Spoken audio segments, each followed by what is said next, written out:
قالت هنا يا من سرت بضاعنا على الجثث ثمرونا،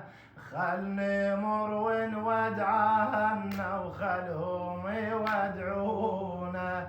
خلني مر ونودعهن وخلهم يودعونا، وصباح المصباح لك شر والهزل جابوها، وحشمت زينب بأهلها والأهل ما جوها، ليش وحدها العزيز بلا ولد خلوها، ليش وحدها العزيز بلا ولد خلوها، ولا الضاعن يراد والي وادي مبارونه.